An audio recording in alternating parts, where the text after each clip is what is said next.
Comme je l'ai dit, deuxième partie, bonjour. Deuxième partie de service civique si tu es en Afrique.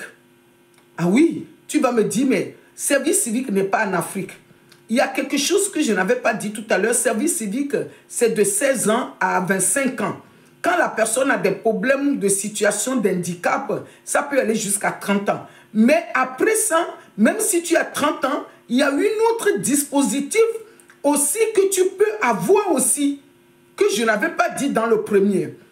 Mais service civique, quand tu es en Afrique, renseigne-toi. Parce qu'il y a des associations ici en France, ou bien même en Europe, qui peuvent même te prendre en Afrique pour que tu viennes faire le service civique chez eux pour apprendre un métier. Par exemple, l'agriculture. Dans le domaine d'agriculture, il y a le service civique. Tu peux venir apprendre les choses et retourner en Afrique et maintenant apprendre les autres tout ce que tu es venu ici apprendre ici en Europe. Ce n'est pas une très bonne nouvelle. Et moi, je suis une messagère. Ça veut dire que ce que tu as prié dans l'église, tu es africain. Tu as prié, tu es fatigué. Tu dis Dieu, au secours. Moi, je te donne, je t'amène à sortir dans l'ignorance. Je t'amène à sortir dans l'ignorance, à dire, maintenant ta prière est exaucée. Maintenant, il faut que toi-même tu fais des recherches. Il faut que toi-même tu déposes les CV. Il faut que toi-même tu vas sur les sites. Tu tapes service civique. Si tu veux être dans l'agriculture, tu viens, tu fais ta demande. Tu vois dans d'autres demandes, tu viens ici en Europe pour apprendre un métier. Oui, ce n'est pas pour dormir. Ce n'est pas pour fuir. Ce n'est pas pour faire quelque chose. Tu apprends un métier. Cet métier, ça va te servir. Arriver en Afrique, tu veux apprendre les autres. Voilà ce qu'on appelle service civique. Le service, tu es en service civique. Avant, on le faisait autrement. Mais État a trouvé que les jeunes, ils ont des compétences, ils ont des talents à tellement développer. Ce talent-là, tu le mets au service d'une association. Les associations aussi, il faut se renseigner. Si tu as une association, tu veux aider la jeunesse, tu te renseignes. Tu prends 1 ou 2 ou 3 jeunes ici en France, ou si tu as une grande association, tu peux même embaucher quelqu'un là-bas en Afrique pour venir faire le stage chez toi, en service civique.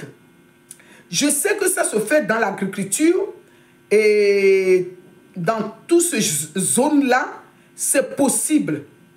La jeunesse ne reste pas enfermée de chez toi. Tu dis non, il n'y a rien qui marche, il n'y a rien qui fonctionne, tout est dur. Tu as fini de prier, maintenant va maintenant. Va jeter maintenant le filet. Va jeter maintenant le filet. Tu ne peux pas être à la maison que les poissons vont venir vers toi. C'est toi qui dois faire les démarches. On doit sortir dans l'ignorance. Oui, dans nos assemblées, dans nos églises, dans nos communications, parce que j'avais parlé déjà sur ça. Il y a les gens qui ont dit, oh, arrêtez de mettre la jeunesse paresseuse. Il faut qu'ils aillent travailler. Et pourquoi gagner le 600 €? Il y a des embrouilleurs qui se trouvent. Les embrouilleurs. Dans le service civique, tu vas gagner de l'argent. Si tu viens de l'Afrique, tu vas apprendre un métier gratuit. Tu vas avoir un diplôme. Tu t'imagines, même avec les réseaux sociaux, quand tu vas finir de faire ta formation, tu retournes en Afrique, tu peux te mettre même sur les réseaux sociaux, tu donnes les conseils, les agriculteurs, les gens qui font les jardinages, et ça, c'est les domaines d'agriculture. Mais si c'est d'autres domaines, si c'est dans le domaine de la santé, si c'est dans le domaine de la santé, tu viens en Europe, tu viens en France, tu apprends des métiers, tu peux exercer ton métier. Tu vas me dire, Afrique, personne ne va pas t'embaucher. Tu peux même te mettre sur les réseaux sociaux, Tu exerces ton métier sur les réseaux. Tu donnes les conseils. Là, tu as quelque chose dans la main. Tu as un métier. Tu as une connaissance. Tu as un talent. Mais reste sur les réseaux sociaux. Tu n'as pas de talent. Tu n'as pas de métier. Et tu veux... Non. Non. Service civique. Renseigne-toi. Même au milieu de la santé, tu peux venir apprendre un métier, faire des stages. Tu te renseignes et tu es en Afrique. J'ai fait 2 vidéos déjà.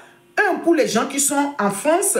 Et deuxième, tout est mélangé aussi avec la jeunesse qui est en Afrique, qui veut venir apprendre un métier, qui veut venir approfondir sa connaissance, qui veut venir faire le stage. Parce que ça veut dire que tu es déjà dans l'agriculture en Afrique. Tu cherches à venir faire le stage, apprendre d'autres connaissances. Tu te renseignes. Ou bien tu es dans le social, médical, infirmière, aide-soignante et d'autres métiers dans le social, éducatrice, d'autres. Tu viens ici, tu fais ton stage, tu le cherches. Hein?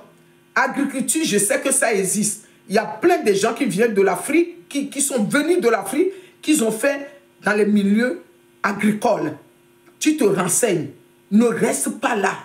Ne reste pas bras croisés. Tu dis non, ça n'existe pas. Tu pries. Maintenant, quand tu finis de prier, il faut poser l'acte. Oui, la foi sans l'acte, non. Montre-moi ta foi, je vais te montrer les actes. Les deux marchent ensemble. Mais si tu as la foi, tu ne poses pas l'acte, ce n'est pas possible. Si tu poses l'acte, tu n'as pas la foi, ce n'est pas possible. Voilà, information pour sortir dans l'ignorance. Je te fais 3e partie. On se dit que Dieu nous bénisse. Coach Magui, ici, on parle de l'amour, santé, bien-être, la famille, finance. Et j'ai une association sur la drépanocytose et ses additions. Si tu veux faire bénévolat, tu es la bienvenue. À bientôt.